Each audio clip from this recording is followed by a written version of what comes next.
So this is the one that the previous, we're going to put why, what's your why video.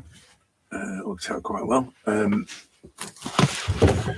going to do everyone now.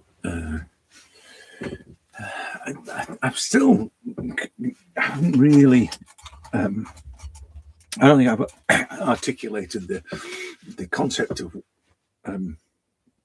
your why, your reason properly. So I'm going to just drift along drawing this, and if things, this lady, if things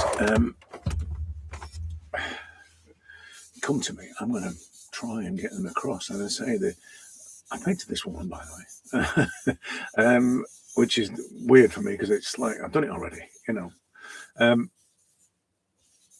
if it makes more sense, hopefully, I think it's still about this why not how thing, but it has to be the right kind of why, you know. If why leads to how, then it's not the right why. If that makes sense. I'm talking in riddles now because I've completely outthought myself. It's a consequence of my pontification, I think. So somebody said that the sound was terrible and the lighting was terrible, and all they could hear me, it was me pontificating. That's what they said. So fair enough. So it don't bother me. But as I said, it's just a consequence of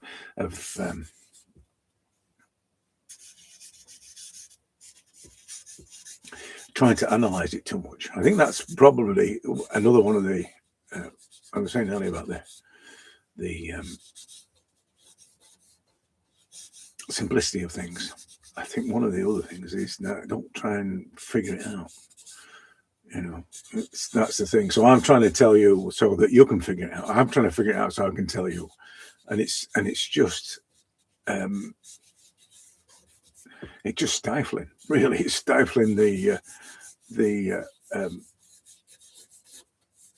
meaning of what I'm trying to say, because it's not that hard, not a difficult, and that's probably the truth of it. You know, this thing about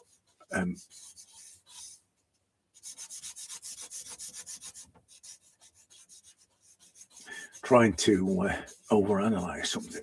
I think in terms of creativity, that's probably a real no-no, because it's like as soon as you know what it is, it's not there anymore. It's that photon thing I talked about this morning. It's that as soon as you know what creativity is, it's gone. It's like we shouldn't really understand it, which is why everybody ends up doing the technical stuff, you know, because that becomes the definition of creativity. Being creative is to paint and draw, you know. It's not, is it? I was listening to, what was it, John Cleese, somebody like that, talking about creativity, or was it Ken Robinson? I can't remember. Somebody was talking about, I think it was John Cleese, to be honest. Can't remember. Anyway, he was talking about being everybody's creative. And I can't even remember what he was talking about. But generally, he was saying about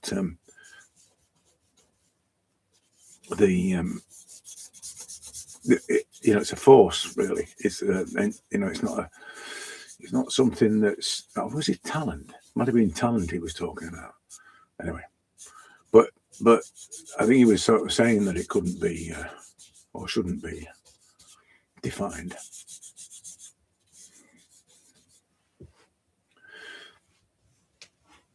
I'm talking about, I was saying about the charcoal this morning, about how it impacts on the way I draw.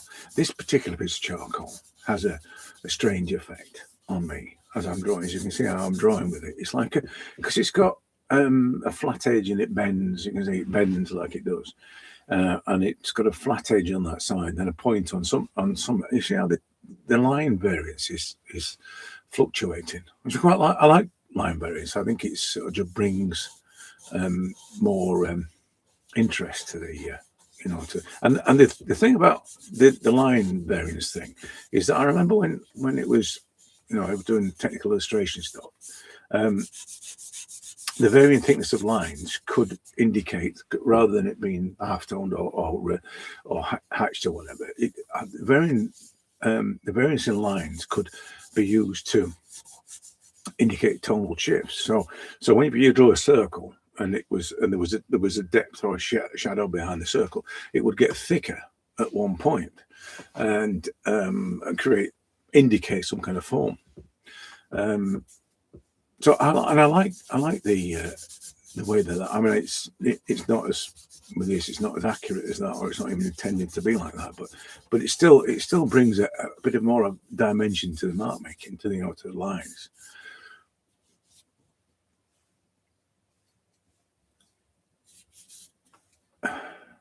So now flipping it over on the other side, now we've got a point on that side. So now I'm going to use the pointy side.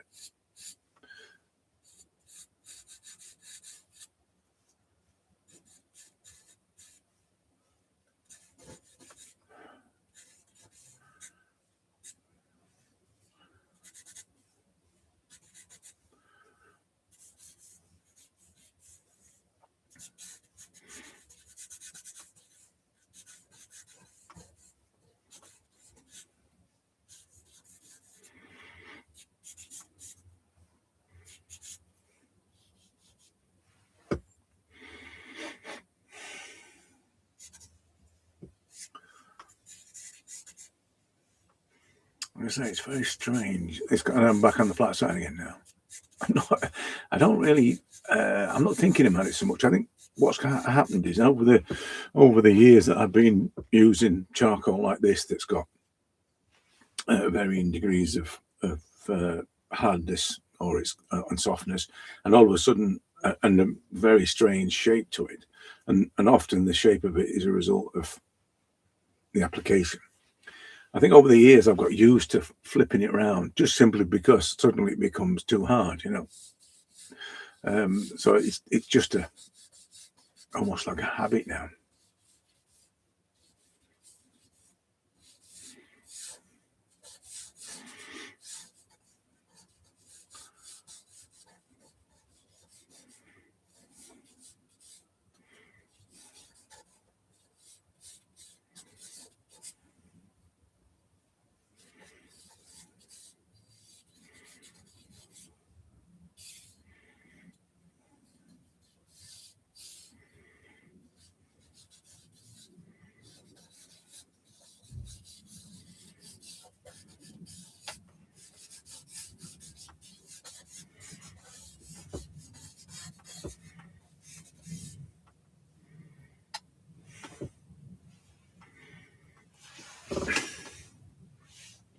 Now then, I've actually just ordered some more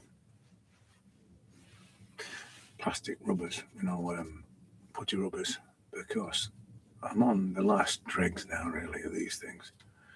I'm not doing it at all.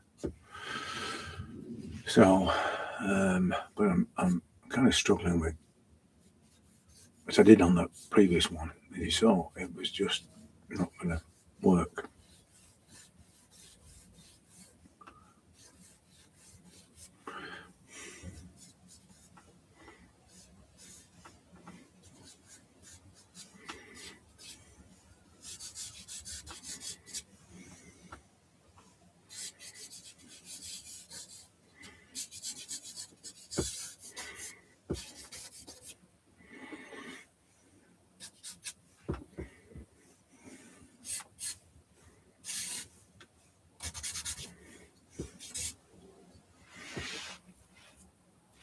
Yeah, it's crazy, isn't it, really? I mean, it's not, how little you have to do to order to capture, the feeling of it.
Yeah, it's that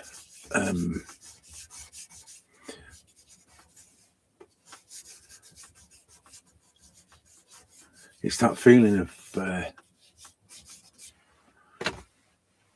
capturing because it's regardless. I've said this before about regardless of the execution thing. I love all that. It's like I know people do it deliberately, but I kind of I'm not deliberately trying to make it like graphic in some way, because it's got that feel. It's got a bit of graphic feel because of the periodness of it. You get the feeling that she's 30s, 50s kind of thing. So she's got that feel about it, and she's got a spotty frock on and all that. So I get that vibe with it. But this capturing the essence and the vibe of something just by allowing yourself to connect to it. I think that's like I was saying this morning about Sergeant, the Spanish dancer thing.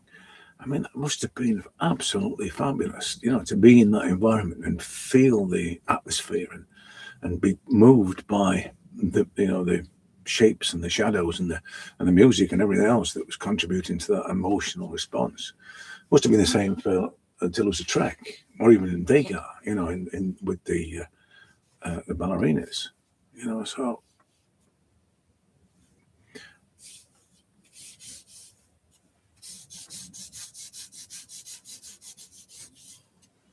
It probably would be an argument for working from life if I'm not sure Degas did that. It was good photographs in there. But if people actually did it for that reason, most people, you look at the arguments for working from life, and most of them are because you can see more in, and it's more three-dimensional, and you understand the shapes better, and all that nonsense. When really the most important thing about working from life is this emotional connection of being there. You know that yourself when you sat with somebody, as you draw them. There's tremendous connectivity between you and the subject.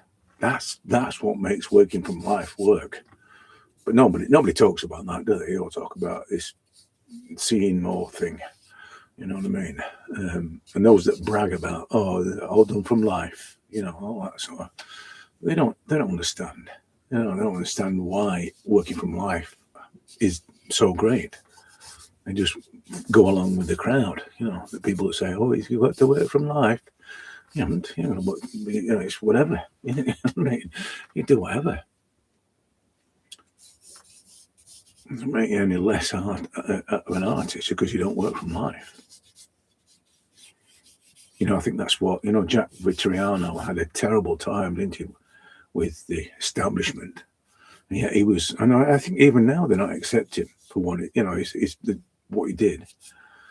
Was he the most successful Scottish artist or something? The most famous Scottish artist or something like that.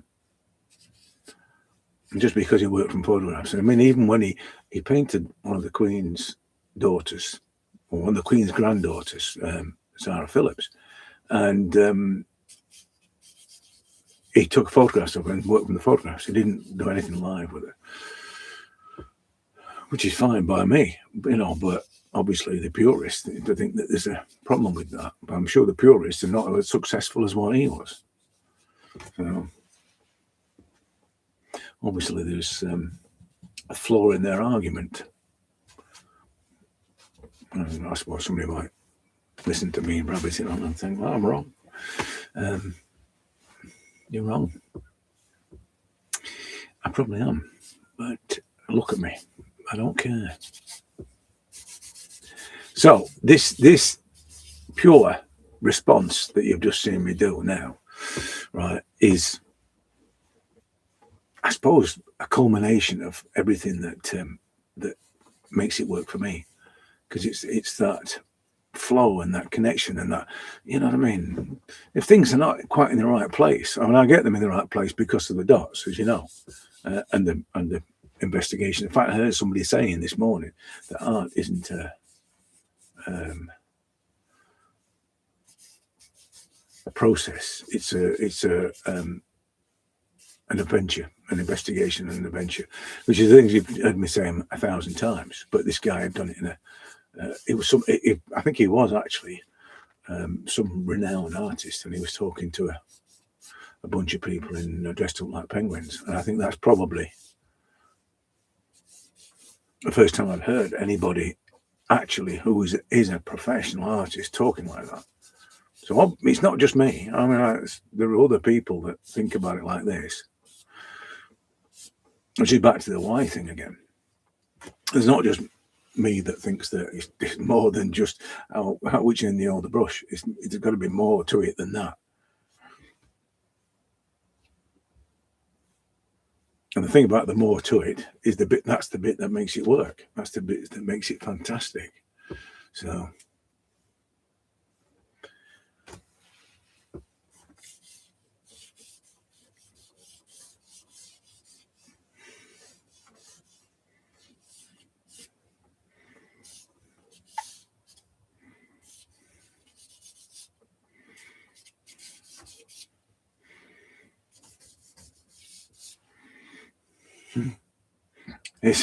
it's weird. The thing about the neck thing and the shoulder thing and it's weird how just one, on this guy, it's just without the collar, without the neckerchief and the collar on his jacket, it doesn't sit well. And just doing that like that with the neck, look how that then whoosh, and what it does is it almost explains why the head's in that position. It's like you need to do something like that in order to explain why the head's tilted in such a way. Anyway, I'm done. I think I don't want to spoil it by turning it into some grand production. I think it's going to stop like this. I'll fix the some of the tones. Not bothered about stuff like this or this. I quite like all that. There is the balance is okay. I think it's not out of balance. It may well need to be a little bit darker under the chin. This bit here.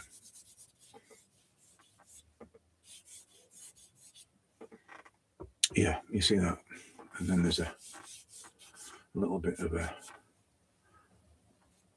joining thing there.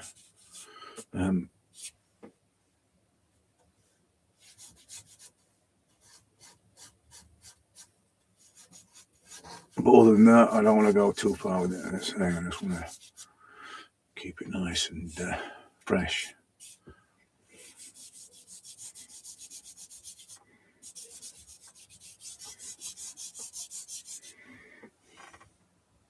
Yeah.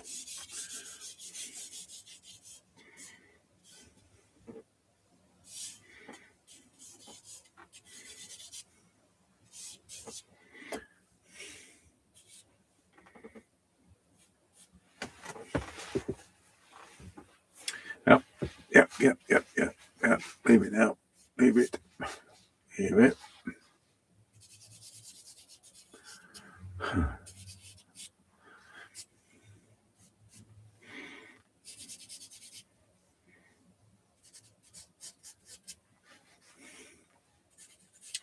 Well, I didn't really get to clarify the why thing, but I think what I'm going to do is I'm actually going to sit down and write down exactly what it is that I mean, and hopefully I'll either put it across or I'll make it a downloadable thing. I think the ideal thing would be for me to put it across to explain it better without the rambling, Don't know yet. I don't know. I have to see what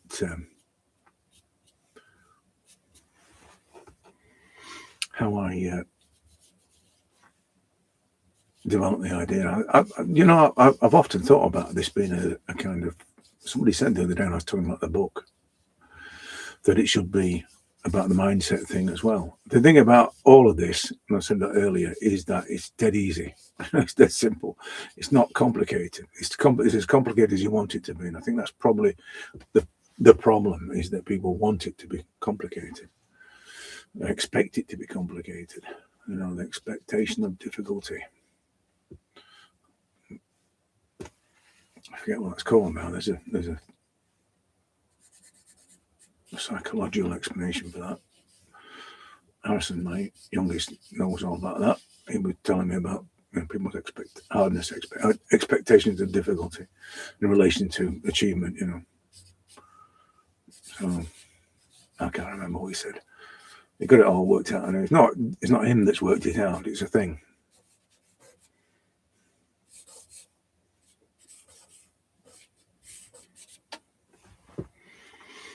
Yeah, good.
So, done, I think.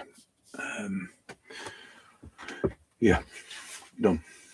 Just a little bit more tweaking on the high, but it's not far off. There you go. Okay. Done.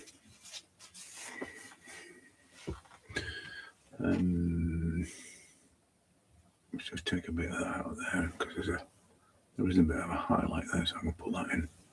Get away with that. Yeah, that'll do. And there.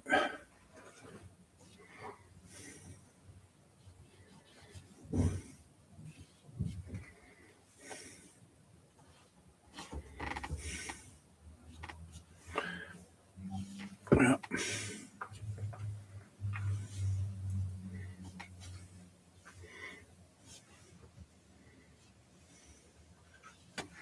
Yeah, done. Done.